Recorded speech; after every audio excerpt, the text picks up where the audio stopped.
I'm Abby. I'm the Water Conservation Coordinator here at Seminole County. Today, I'm going to walk you through how to use a typical irrigation timer. One of the first things that all of these will have is days to water.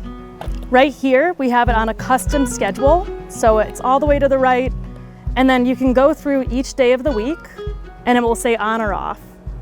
So let's say for Seminole County, my designated watering days are Wednesday and Saturday. I will move through the different days and make sure Monday is off, Tuesday's off. I will turn Wednesday on, and then I'll move through. Thursday and Friday are off, and then make sure Saturday is on as well, and Sunday's off. So you can go through the whole week and make sure that your irrigation controller is in line with the guidelines for Seminole County. In the summer, you can water 2 days a week for the county, and in the winter, it drops down to 1 day. You can find more about these guidelines in our website. So moving through the dial, we have these irrigation stations. In order to know how long to run each zone or station, it depends on a few different factors, such as the location, how much light you get, and also what type of sprinklers you're using. So let's say that my first zone is rotary sprinkler. It's at 20 right now, but I want to bring it up to 45 minutes just to make sure it's optimized. I will just click this up all the way until it's at 45, and then that's good to go. I'll move on to the next one.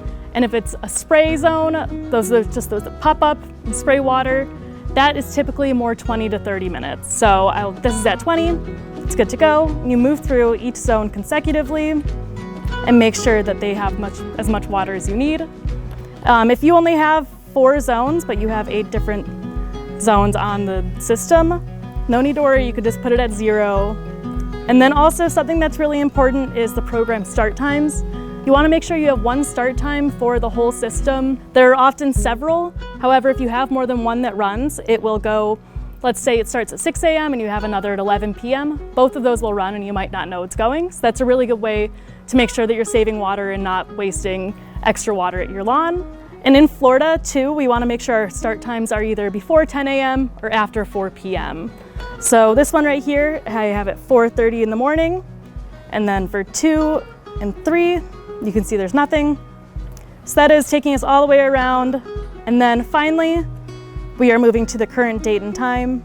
We're filming this on a Wednesday, so I just move it to Wednesday.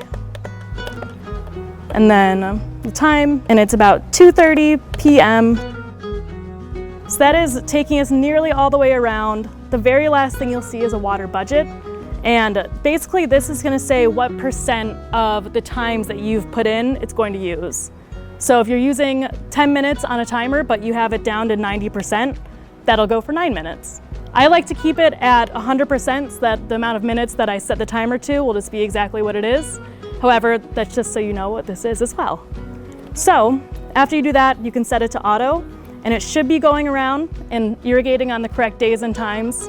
However, it's really good to check your system every few months, and you can even go through and manually start it to go through the zones and make sure that it's irrigating properly in the way you'd like it to.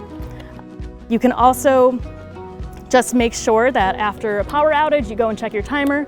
They often reset and will reset to be watering every single day.